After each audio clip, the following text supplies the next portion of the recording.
Sponsored by Cashel and Tullycross Credit Unions. Both Cashel and Tullycross Credit Unions are here to serve the people of the Northwest Connemara area. Your credit union can help you achieve financial independence through regular savings and fair and affordable access to loans, with free life savings cover and loan protection insurance. For information, contact Tullycross Credit Union at 095 439 73 and Cashel Credit Union at 095 31128. A very good evening to you. This is Marion Harriott with Community Matters, and we've got a very special programme tonight because some of you may remember 2 weeks ago we had Dr. John P. Casey on speaking to Ronan Tierney, and he was explaining the allocation of ambulances in Connemara and that there are various problems with the ambulance service in Connemara. So we have invited Dr. John back.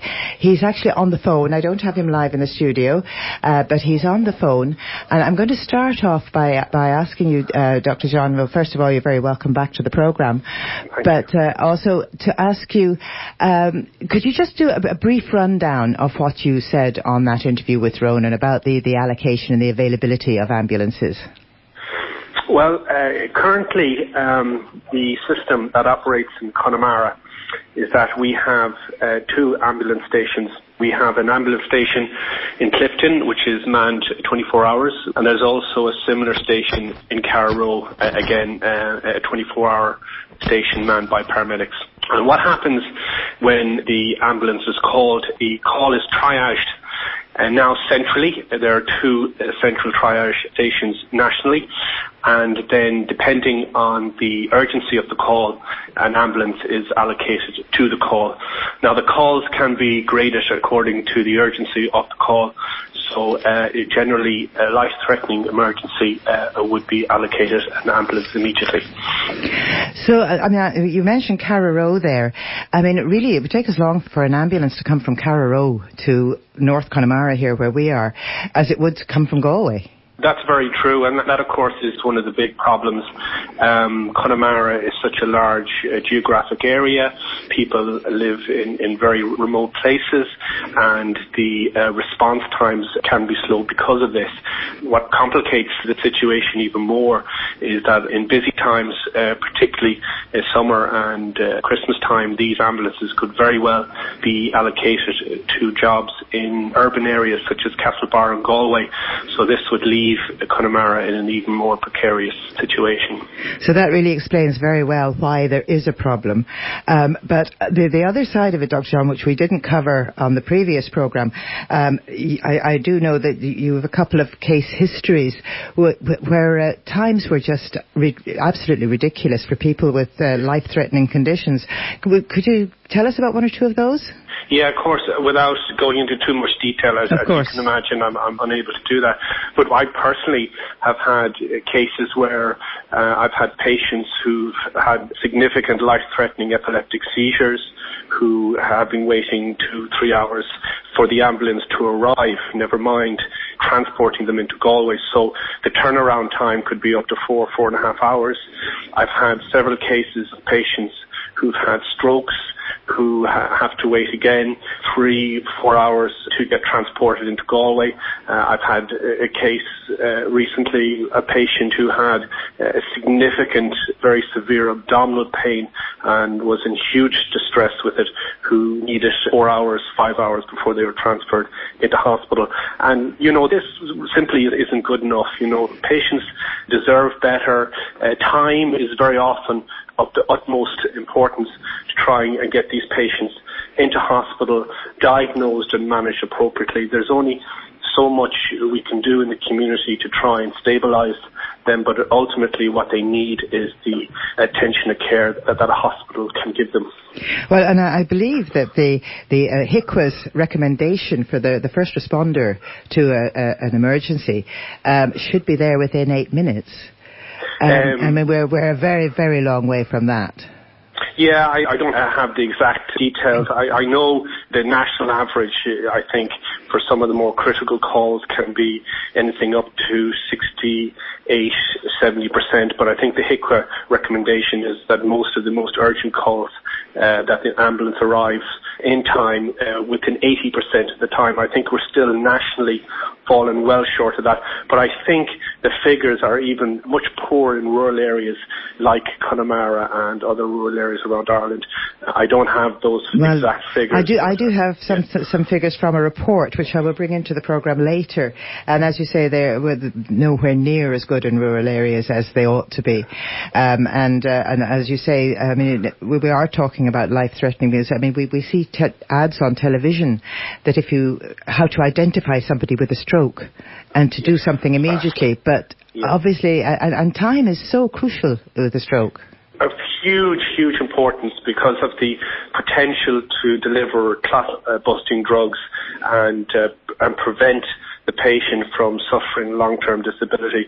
It's hugely important. And again, the same is important when it comes to heart attacks. Time is of an essence, but there is a disparity in service there. Unfortunately, the service seems to work better if someone is having a heart attack, where the times are much better and the patient seems to get into hospital quicker and gets the treatment that they need quicker than if a patient had a stroke. The time seems to be much slower. For whatever reason, the way the system is structured, the response times seem to be better for certain conditions, even though having a stroke can be even more potentially serious to the patient.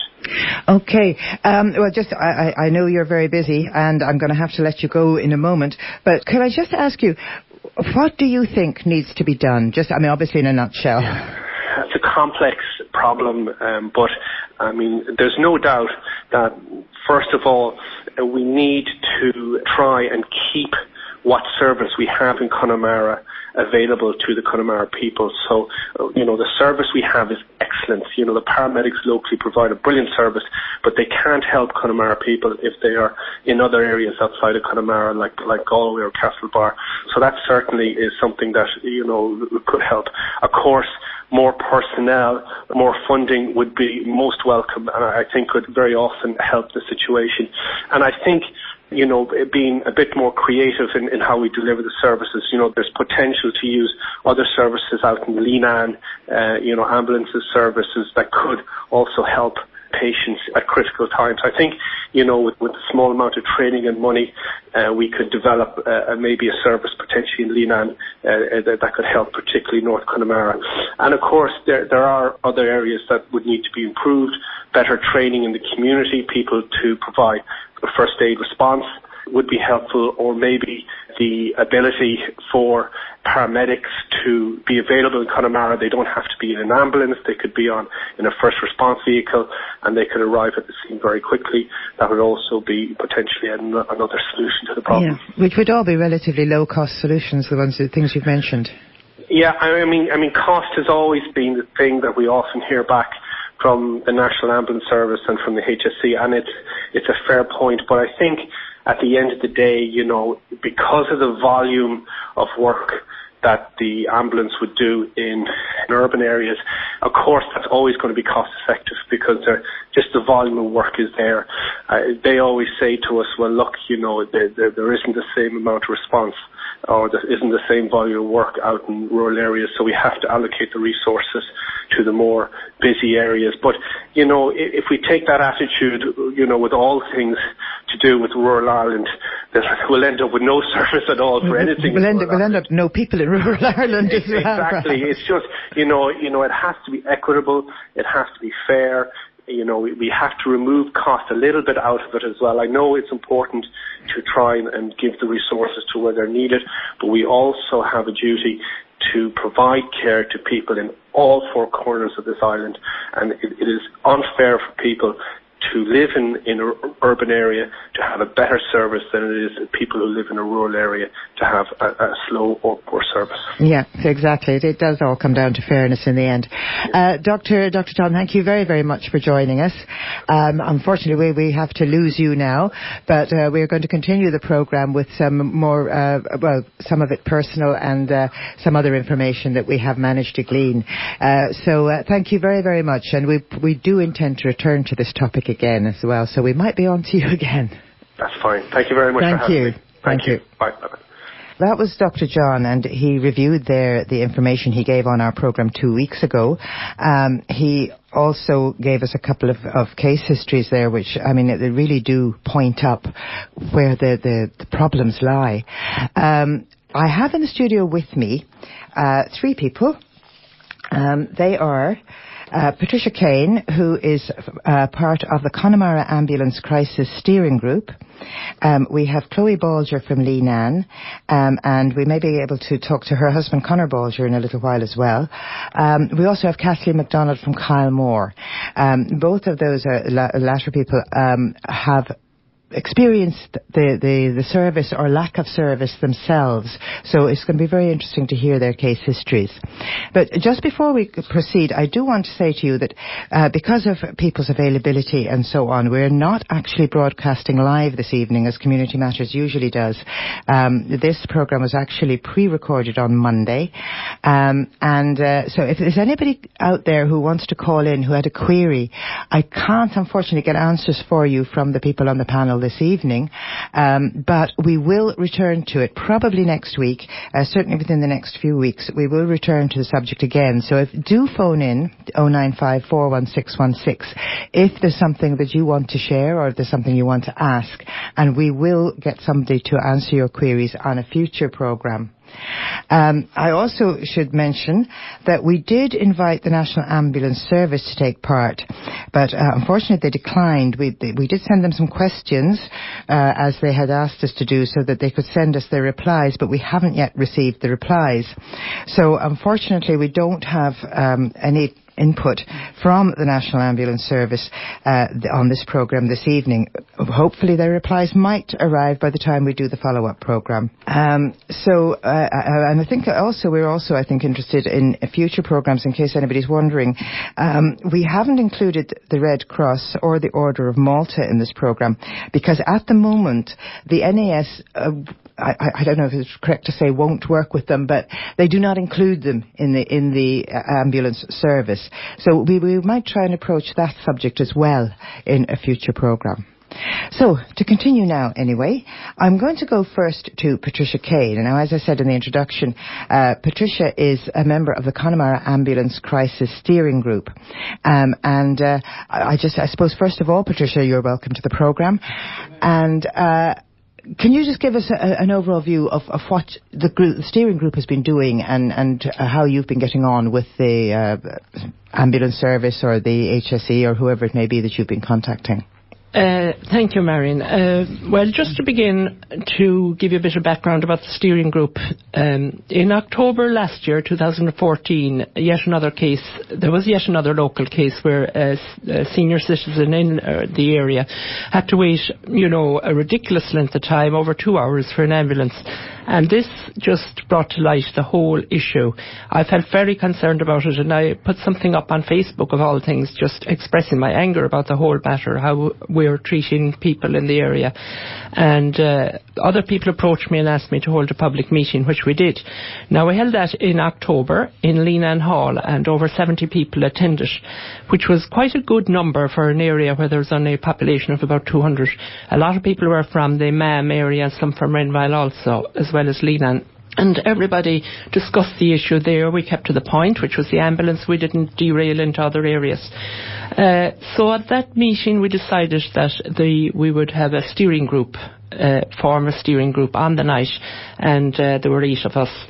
So we've been working since that because of our concerns around the whole issue, So mostly what you're doing really, well, not mostly perhaps, but you are obviously trying to raise awareness of the issue, not only locally, but you're bringing it to the HSE or HICWA, the ambulance service. You've been in contact with them by letter, I understand. We have. We've been in contact. We've done a lot of work. Now, we mightn't have gotten very far, but we're trying. And we've done a lot of work in the last year, and everything is so painfully slow, because I know, from my point of view, if I want a meeting, well, why not next week? But apparently the HSE and the ministers and TDs don't work like that. But so just to go back to on the night in question, the one thing that did happen was that we set up, a lot of people signed up, over 30 people signed up on that night to become first responders to help with the Red Cross. So that was really good achievement on the night itself, and I don't know how that is panning out, but hopefully it's fine. That would be a Red Cross issue. Some of our concerns were also around the fact that there's a Red Cross ambulance in Leenane, and that if there is a case where an ambulance is needed, it's just not allowed to bring the people in. The reasons for this, well, I'll go into that later when we got to a meeting with the PHECC. But first of all, we held a meeting with all the local TDs, councillors, and to discuss our concerns. That was our first step, and asked them to come on board in helping us to get an adequate ambulance service for the area, which is really what our one aim is. So they, a lot of them attended on the night and offered their support. Some have been far more supportive than others, I have to say. Now, the next thing we did after that, which seemed to be the thing to do, was we arranged a meeting with the PHECC, and they are actually the Pre-Hospital Emergency Care Council. They're responsible for standards which include protecting the public, their words. Apparently they're involved in the recommendations whereby they say, well, the crew on ambulances bringing people to hospital must be paramedic. And one can understand the reasons for this because, patient care is the priority. They're saying that the EMTs, that's the emergency medical technician, that they are not fully trained to cope with people, bringing them in to offer the service as is appropriate from the point of view of the PHECC. So this is why they don't call the Red Cross ambulance. If there's not an ambulance available in Clifton, they won't call the Red Cross one. They won't call the Red Cross one. And this is where this came in, I suppose. But the unfortunate thing is that the local people, when they were fundraising for the Red Cross ambulance to be put in place, it was, to my knowledge, with the understanding that this could be used. Now, but apparently that is not the case. So then to go on to, that was the PHECC. So the next step then, we continued to meet with the National Ambulance Authority, and we requested TDs to help us with organising this meeting, and Eamon O'Keefe helped us organise it. He has been very helpful, I have to say, and I must stress that I am a non-political, non-party person, so I'm not taking any sides, I'm just saying who helped. He was helpful. Yes. So he helped us arrange that, and that was in May of this year with the National Ambulance Authority. We sent a delegation to meet them in Merlin Park in Galway. And they got through all the things that are happening and all the improvements they're making with databases and all the rest. And, I just stop listening when I hear some of it, because basically it's not giving us an ambulance on the ground, which is what we're talking about. I mean, good and well, improve your databases, but no, it's not good enough. We need an ambulance for our people out here in Connemara. Well, if I could just bring in, I do have a reply here from the Minister Varadkar's office about the National Ambulance Service, which was a reply to a letter you sent him, I know. And there was a couple of things in it which really did... it shook me a little bit. They do say, he says here, the NAS is moving away from the care model where ambulance services are provided only locally, from a fixed ambulance base in that area. And they go on to say that under strategic deployment, the new capacity in Tuam and Mulranny stations will provide greater coverage across North Galway and West Mayo in general. Now, I honestly can't see how Tuam and Mulranny are going to be of any use to us out here. Well, that's a long way. I mean, in all fairness, Tuam and Mulranny.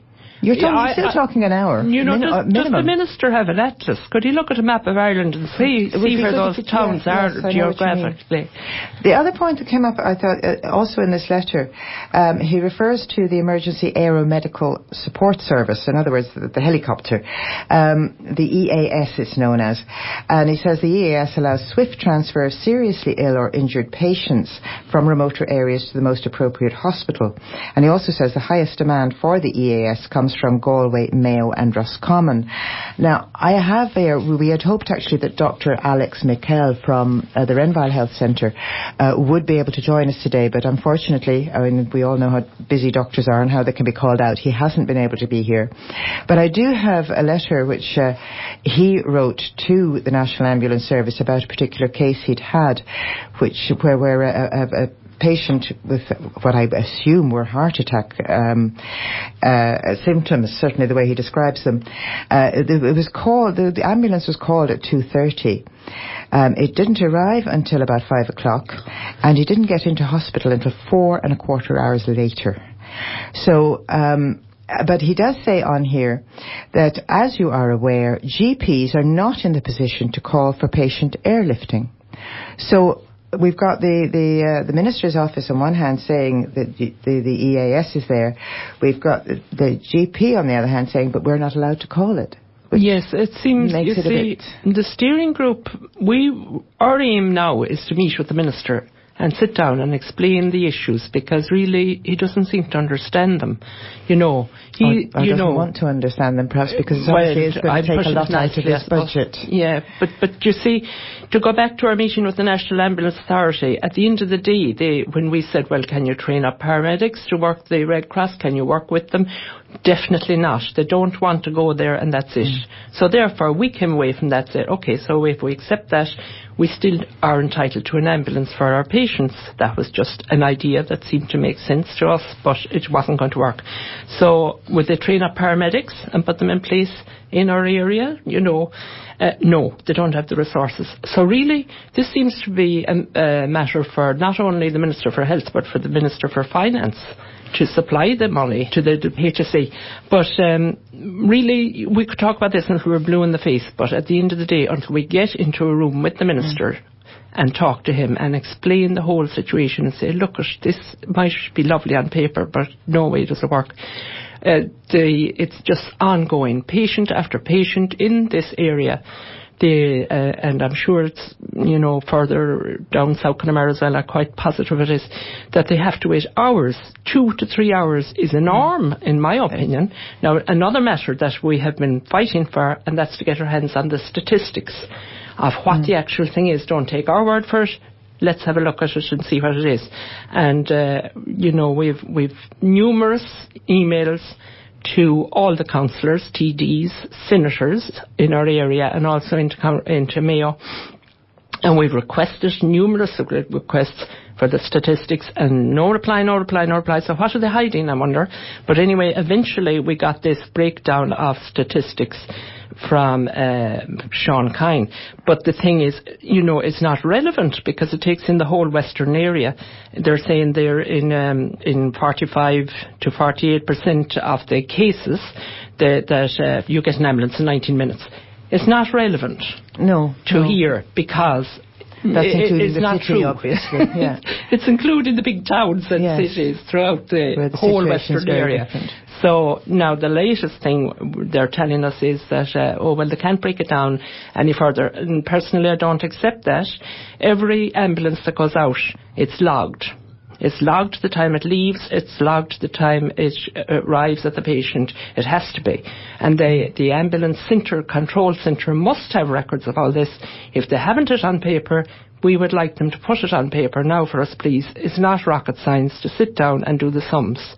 Even with computers nowadays, you feed in the data and you get the statistics. But I think the fact that we know from what Dr. John said earlier, and also the letter I just mentioned there that we got from Dr. Alex, the doctors themselves are worried about it. They know it's taking far too long. They've got critically ill patients and they can't get them to hospital in time. I think that's really what we're coming down Very to. much so. And those two doctors that you've mentioned have been most helpful in supplying us with letters of cases, and we'd like to ask the other doctors in the area maybe to come on board, because we haven't really heard from them. Well, I'm sure they will, because their patients are obviously in the same situation all over Connemara. Yeah, that would be the case, I'm sure.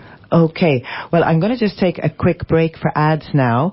And when we come back, I'm going to be talking to some other people, particularly about case histories and how their experience of the ambulance service has affected them and their loved ones. You're listening to Community Matters, sponsored by Cashel and Tullycross Credit Unions.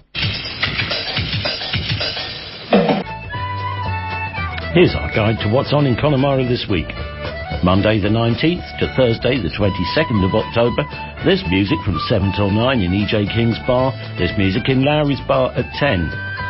Coming attractions, Dolores Kane at Station House Theatre on Friday the 23rd of October at 7:30pm, and Kay and the Country Stars at Joyce's of Recess on the 25th of October. Slay Accounting Clifton offers a full accounting service from bookkeeping through to online accounting. Call Slay Accounting at 095 305 84 for your free initial consultation.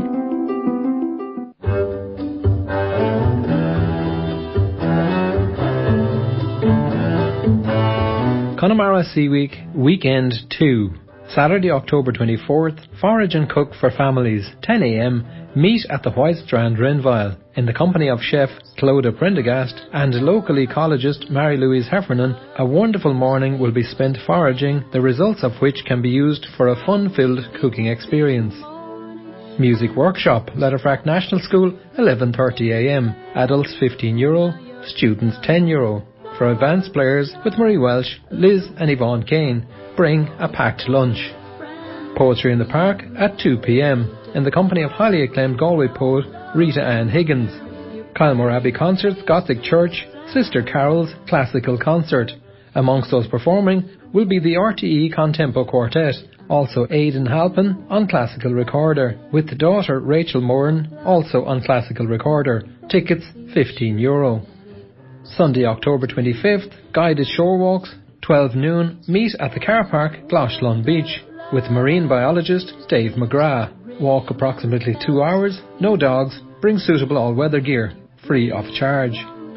Sea Gastronomy Book Launch, 1:30 p.m, Courtyard Cafe, GMIT Letterfrack Campus. Fish and Shellfish of the North Atlantic by Michael O'Mara, published by Artisan House Letterfrack, will be launched by Sunday Times food and wine critic Ernie Wally. All are welcome. Cooking demonstration, Mary Ruddy's House Letterfrack, 3:30 p.m. Demonstration by Michael O'Mara and talk by marine biologist Killian Roden. Limited numbers, tickets €10.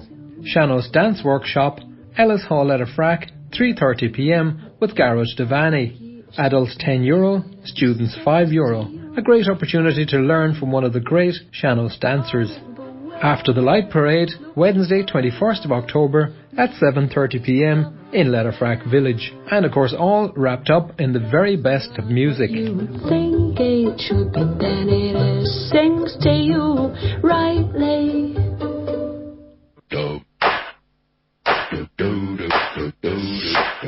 Clifton Service Station, Westport Road, Clifton, 095 211 91. Call in to Chris and his team at Clifton Service Station for top quality fuel at reasonable prices. Clifton Service Station, Westport Road, Clifton.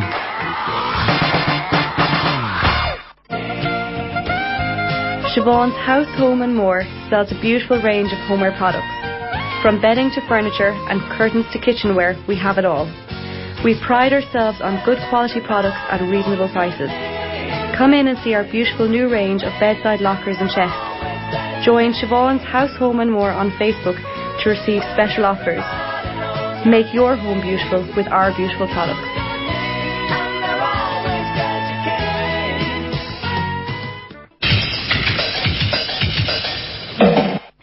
Right, I'm going to go first to Chloe Bolger from Leenan, who has had experience recently of the ambulance service. So, first of all, Chloe, you're very welcome to the programme. Thank you very much. And can you tell us a little bit about your recent experience? Yes, so it was back last December. I had a baby, a little girl, in Castlebar Hospital. And 10 days after the birth, I experienced postnatal bleeding, which was a hemorrhage. So when it happens, we knew straight away with my husband that it was not a normal type of bleeding, because it was just quite impressive.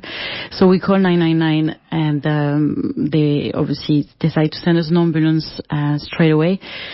And it took an hour and 20 minutes for the ambulance to arrive to our house.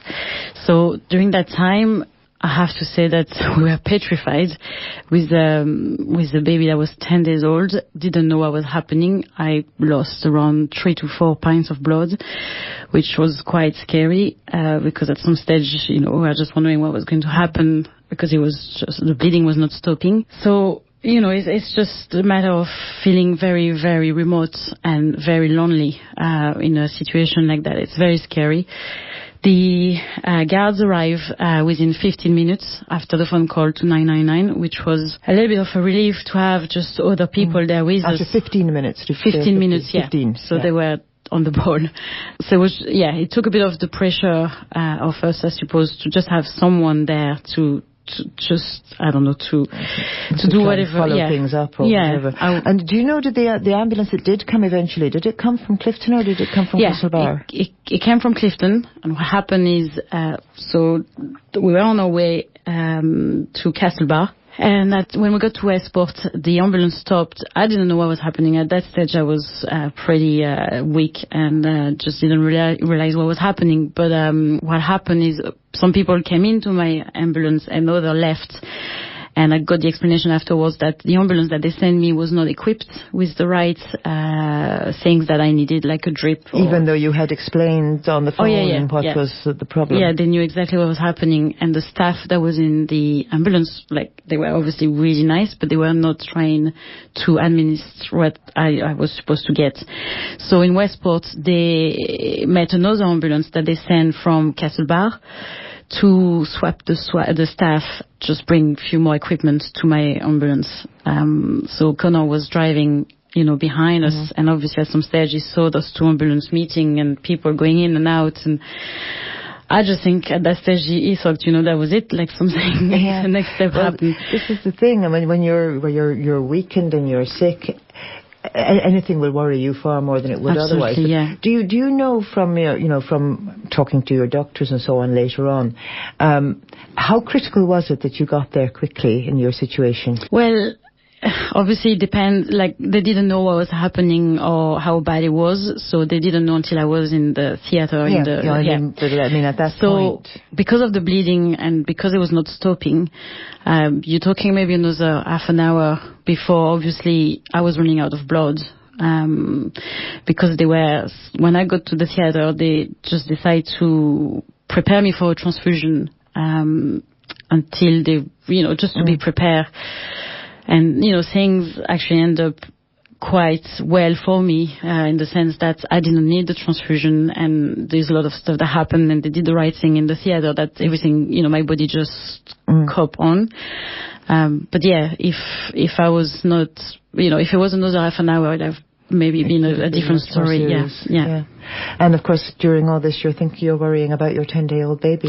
That's it. Yeah, it's that was obviously the thing is, like, 10 days after, a week after that, I had another hemorrhage. They warned me that could happen again, and they knew, because I was so remote and because of the service of the ambulance, they gave me some drugs to take in case that was happening, and just to help my body to not bleed as much. And it did happen a week after, and that time my husband decided that he's going to drive himself. So we just went into the car and we just flew to the So you were in Castlebar in less than 45 minutes, So, but of course, if somebody has got something very serious that needs the paramedics immediately, you can't rely on somebody with a car. No, that's the thing. That's the first time, we were. That's what we wanted to do the first time, but I just thought we were too nervous and too scared, and if I was fainting, when he was driving, I thought that would have probably be, dangerous for the three of us then. So we just needed the help, the medical help and the professional help. So really, I mean, the whole thing is, again, if the ambulance had got to you much quicker, the whole thing could have been much less serious than it turned out to be. And it's just, obviously, it's the waiting time that definitely doesn't help on an emergency situation when bleeding like that is involved. It's just too scary. You just don't know that what's going to happen next, except me going, it's, Okay. I'll come to Kathleen now. This is Kathleen MacDonald from Kylemore. And Kathleen, I know you've also had an experience recently that was worrying for you. Yes, well, I've actually had two experiences. My first experience was, it'll be 3 years on the 17th of December, and Leo just collapsed without any warning in the house. Now, we live in Kylemore, but we actually live in Kylemore Village, which is in off the R344. It takes about 5 minutes to come in off the main road into our house on the side of the hill. And fortunately that day there were two neighbours happened to be visiting, which is most unusual, and they were able to see to Leo immediately. He just dropped like a tree and was unconscious. I phoned the doctor and he said ambulance straight away, and we were 2.5 hours waiting for an ambulance to arrive. Meanwhile, Leo gradually sort of opened his eyes with his eyes rolling his head. It was more than frightening. I really, thought this was the end. And fortunately, my neighbours stayed with me, and we, in fact, one of them had to drive up to the head of the road to meet the ambulance. Make sure the ambulance they had no idea where they were coming from. The ambulance had to come from Carrow. So it wasn't the Clifton ambulance in this case. There was nothing available in Clifton. And the ambulance came from Carrow, and it took them over, 2.5 hours. And then they came, and by that time Leo was comfortable, but we'd no idea whatever happened to him. And the paramedics then checked him out and said at the end of it that his blood pressure was a little bit low, and he needed obviously to go to accident and emergency to be seen and to be checked out. And they said to him, you have the choice, Leo, of coming with us in the ambulance, or you can go with Kathleen. And of course Leo said, I'll go with Kathleen, even though he was still quite weak and very pale and shaken. And the ambulance, the paramedic said, well, we'll be with you as far as Mam Cross, and then, whatever. And on the way out the door, the paramedic gave me a phone number to phone in case Leo collapsed on the way into Galway. So it was sort of 5 hours, I would say, plus for me to get my husband to accident and emergency that evening. And, I was on a wing and a prayer driving in from Mam Cross. Exactly. That time of the evening. I'm surprised that the ambulance actually even gave you that option of driving him. Well, gave Leo that option. And my husband, being my husband, didn't want to inconvenience anyone, even though he was not well. Yeah. And it was a scary evening because it was raining, it was winter time, it was the 17th of December, and it was the commuting hour for traffic coming out from Galway, lights flashing, and I'm trying to keep talking to Leo to make sure he's conscious in the car beside me. And as I say, for me it was a wing and a prayer to A&E in Galway that evening. And so that was that bad experience. Yeah. And then there was another one. Yeah, more recently I think it was about 5 weeks ago, the 15th of September. It was the bad weekend of the floods we had here in Connemara. Yes. And the roads were still flooded on the 14th, I think. Ina Valley was certainly closed, and the road to Kylemore Abbey was closed. But in the early hours of the 15th, Leo fell on the way to the bathroom and smashed his femur, and he knew he had broken something, so I made him as comfortable as possible and phoned the doctor, who said, I'll get an ambulance immediately. And then a call came through a few minutes later from the ambulance service. It must be the central office or something, and asking me questions like, where exactly are you, what exactly happened, lock up all the animals, do this, put all the lights on in the house, and put your hazard lights on your car so they'll know exactly where to come.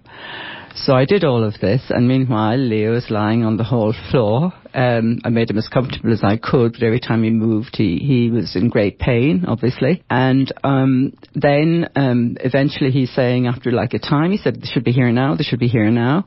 So I think it was about an hour and maybe 20 minutes. You see, I have no real concept. I know it was a long time, but because I was there on the house on my own with my husband, and I'm not getting any younger, I wasn't looking at clocks and I wasn't wondering, but my husband knew it was a long time because he kept saying, where are they, where are they? So eventually he said it doesn't take them that length of time to come from Clifton, and eventually I saw them coming in at the head of the road, and I said, they're coming in at the head of the road, and then like 5 minutes passed, nearly 10 minutes passed, and he said, where are they? So I said, well, I saw them coming in. And you had all your lights on. Yeah. So I went out to the front gate, and they were actually stopped at the bottom of the hill. There's a slight hill up to our house. It's about 50 metres up to our house from there. And because of the floods, I mean, I can understand afterwards. I could understand afterwards why the ambulance men were reluctant to come up in case they wouldn't make it or get down again or whatever. But I was out on the side of the hill waving like a mad woman for them to come up and saying, look, when they did eventually come up, I said, I came up there in the car. And they said, well, you're not carrying 4 tons, which I can understand. Yeah. It wasn't their fault. But it took that time. And then by that time, Leo, by the time they got him onto a stretcher, the trolley wouldn't go in the front door, so they had to bring in a stretcher. And then he was feeling sick, and of course... And then they had to meet someone at Mam Cross, I think, for changeover again or something. I don't know. But, I mean, I went in later in the car anyway. And, but no, it's just not good enough. You're out here in Connemara, and as far as I'm concerned, I pay road tax, I pay property tax, I pay income tax. And we're not getting the services. And not getting anything. I was going through my mind as you were talking about the difficulty of locating the place, that at least... the postcodes may help with that in the future. The fact that we now have these postcodes, which all the services should be able to find us from. So it might help the situation a little bit. I agree with you, and I think that I think that because we do live in an isolated area, even though you can see our house from the main road, but it's a windy boreen up to it. That afterwards I was thinking, well, if the ambulance was up and running in Leenane, there are local people, they know the people. And they know exactly who they're looking for. They know where to find you. Of course. And that would be, And that ambulance had come from where? The second one had come from Clifton. From Clifton. From Clifton. Yes. But I think, and I say this with tongue in cheek, that if it should happen again, and my husband is still in hospital, if it should happen again, I think... I'll just ring Mountain Rescue. Well, I mean, maybe you'd get the airplane that way, the helicopter. Because we live on the side of the mountain anyway, and I just feel I would get a quicker response. I mean, this time it was scary because of Leo's condition. He this time last year he was fighting for his life in intensive care in Galway, and he has a heart condition, and they've treated that. The cardiology team were fantastic, and he's got what I call a magic box in and a stent, and that's fine. But he was sensible enough to know that it wasn't his heart or anything to do with that. He had broken something, and he needed it seemed to. And obviously, I'm sure most people have experience of trying to move somebody who has been hurt and is not able to move themselves. It's impossible for one person to do it. Oh, it is. It is. Well, it becomes a dead weight. And we managed to edge him out onto the wooden floor. You really do need help. It is, and I actually hadn't really thought about it because we are getting older, and I'm certainly getting older, and I don't know how I could cope again. I feel I might have to move into the town. Right, yes, and you don't want to leave your home. No. I'm going to leave it there for a moment, Kathleen. Thank you very much for sharing your experiences with us.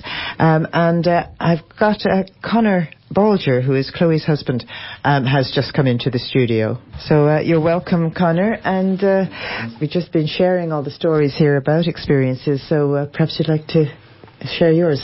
Yeah, well, I'm pretty sure Chloe's already said her piece. Chloe has explained the story to us, yes. Yeah, I think we're all in the same boat here. Different experiences, different traumatic experiences. Because obviously no more than Chloe. I mean, you're though you yourself weren't ill, you must have been absolutely terrified that you might be about to lose your wife. Yeah, well, on the receiving end of it was obviously traumatic enough to see her in distress. at the time we'd called the ambulance, she'd already lost almost a pint of blood after the postpartum hemorrhage, and a pint of blood doesn't seem like much, but when you're lying in a pool of it on the ground on the tile floor, it just becomes all too real. So called 999, and whatever the central office is, I'm sure it's Dublin or somewhere, they asked where we live, can you pinpoint the address. And obviously, when in their searches, Leelan being a very small town, very small community, they couldn't find the exact house. And I was like, listen, it's not a very hard place to find. We're on the main road. Come up, I'll have lights flashing. You'll find us. But she took a good 5 minutes just trying to locate it. This was on her net search or whatever. Well, Chloe has sort of told us the main details of the story. So I suppose really where you can come in is how it felt for you as the onlooker.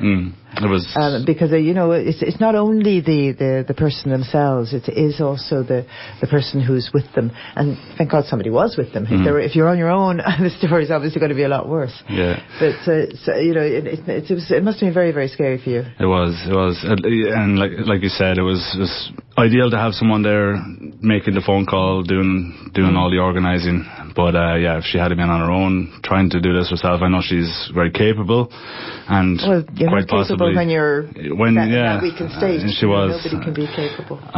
But from my point of view, it was traumatic. I have my first responder. I've done all kinds of CPR courses and stuff with the outdoor adventure industry.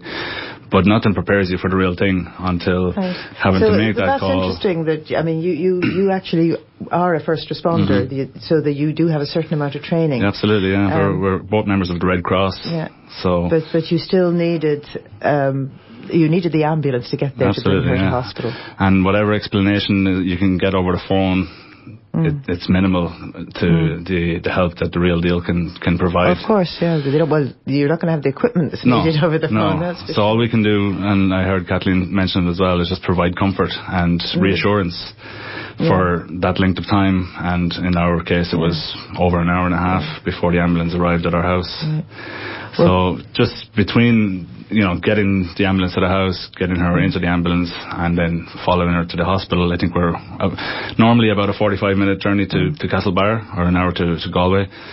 In all, it took over 2.5 hours to get her there. Yeah, which if you had decided just to get in the car, but that was dangerous too, because you just didn't know. That was in the back of my mind the whole time, but again, she was bleeding quite heavily. Yeah, so you don't want to take that chance. I didn't want to take the chance of her going unconscious in the passenger seat beside me, and also Lily at the time was only 6 days old, so having a newborn to worry about. It was a cold winter night, heavily hailstoning. It was everything kind of seemed against us at the time. But luckily enough, it all came. Fortunately, well, we were all very delighted to hear that it has all worked out. I was, in preparation for this programme, I did look at a couple of reports. But first of all, actually, before I come to that, I did say at the beginning that we had sent questions to the National Ambulance Service, but that unfortunately we haven't received their reply yet. I'm just going to let you know what the questions were. The number one was, why are there significant delays in urgent ambulance call-outs in the Connemara area? Number 2, what will the National Ambulance Service do to solve the problem? 3, when can we expect to see an improvement in the service? And 4, when we have patients who are non-urgent and who need transport to the hospital, those who live alone and have no family still have a problem and still need an ambulance. And what can they do to deal with that situation? There has to be some solutions to this. I mean, there's no doubt. To go back to the reports I was reading, without a doubt, rural Ireland is very, very badly served in hospital services. There's a report recently been done, and I'm trying to find out. I've forgotten now to say who it was. Oh yes, it was done by the UK consultancy Lightfoot Solutions for HICWA, I think. And it was printed in the Irish Times on the 13th of January. It's in rural areas, only 6.6% of all calls were responded to within the 8-minute target time. And I would think in Connemara it's probably even less than 6.6. But a very important point that was made in this report was that it would actually I say who said this, but it would take 15 million to bring the service up to a reasonable standard. Now, 15 million is a drop in the ocean in the health service budget, and it's a drop in the ocean in the overall country's budget. So it doesn't seem to me, I was absolutely amazed. I thought, well, that's really cheap. It says improvements would cost significant amounts of money. Hiring an extra 290 staff would cost 15 million a year and take 3 years to implement. That's for the whole country. It's not a lot of money. It's not. So it could be done. I feel it could be done. But I'm supposed to be impartial. I'm going to leave you with the last word, Patricia. From what you've heard from these cases, I'm sure you've heard similar cases yourself. Yes, we've got some cases documented from the doctors, Dr. Casey and Dr. Michael from Renville. I just want to say first, thank you to everyone, Chloe and Kathleen and Conor, that it can't be that easy coming on speaking about a dreadful time in your life, and to really thank them, because from the steering group point of view, we really do need support on this issue. I mean, any of us can need the ambulance today or tomorrow, or some loved one of ours, a child or an elderly person, or any of us really. We're all entitled to it. I am so tired of us being discriminated against for where we live. It's not good enough. I don't accept it. I never will. And we're going to fight it big time. We've sent out letters to the community groups now. They're going out in the area. And we'll be requesting their support, because really it's with numbers that you begin to make yourself heard. And we will continue to request a meeting with the Minister. I mean, about a week ago, another member of the group, he contacted all the TDs asking for their help in requesting this meeting and explaining our reasons for it. We continuously request the statistics for the area to be broken down and given to us. And again, I've emailed them since, the local TDs, asking for that support again in the last few days. And we will continuously hound them if necessary until they agree to it, because we are entitled to it.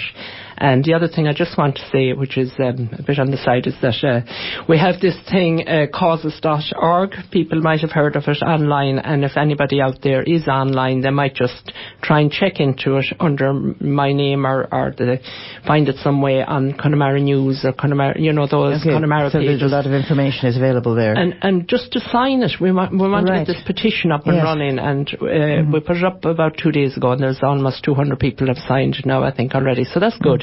But we just need to make the more people heard to get behind it, the better, obviously. Way. Yeah. So, and if anybody wants to contact you, Patricia, or anybody on the committee to put forward their case or some information they have that might be useful, how do they do that? Well, I'm quite happy to give out my name, address and phone number. So if anybody's had a negative experience and they don't really want to go on air talking about it, and even if they do want to go on air, we really like to have it in writing, just a letter stating your case and how you felt. It needn't be a long thing, whatever suits people, so that we can build up a file of actual cases that we can show to the Minister when we do get to meet him. And, if they're happy for us to do that, it would really, he'd find it difficult to answer us then, really, And so can you just give your number there? Yeah, my number is 095 41024. And then my mobile is 086 2523 554. Now, if anybody rings and they can't get hold of me, I would really like if they'd leave a message, and I will get back. And you'll get back. So it's just 086 2523 554 and 095 41024. And if anybody wants to post, my postal address it's Carrywungan, Kyllemore, County Galway. But I mean, they can ring me anyway, and we can it's probably talk easier to ring first anyhow. Okay, well, unfortunately, we're running out of time. But as I did say at the beginning, we will be returning to this subject probably. I'm not sure at the moment if it's going to be next week or possibly the week after. If anybody does have anything if they want to give us their own cases, or if they've got ideas on how to get around it, how to solve it, because really that's what we're looking for. What are we going to do about it? Then do phone the radio 095 41616. And though we can't deal with it on this program, we certainly will look at it on the follow-up program. So that's it from Community Matters this evening. Thank you very much for joining us. Thank you very much to my guests here in the studio, Patricia Kane, Kathleen MacDonald, and Chloe and Conor Balger. And thanks also to Dr. John P. Casey for joining us on the phone at the beginning of the programme. But for me, Marion Harriott, that's it for this evening. Don't go away, because the Cashel News will be coming up just shortly, and that'll be followed by CIC and Colin Wolfe's music. Thank you very much, and good night. Community Matters has been kindly sponsored by Cashel and Tullycross Credit Unions. Tullycross Credit Union 095 439 73. Cashel Credit Union 095 31128.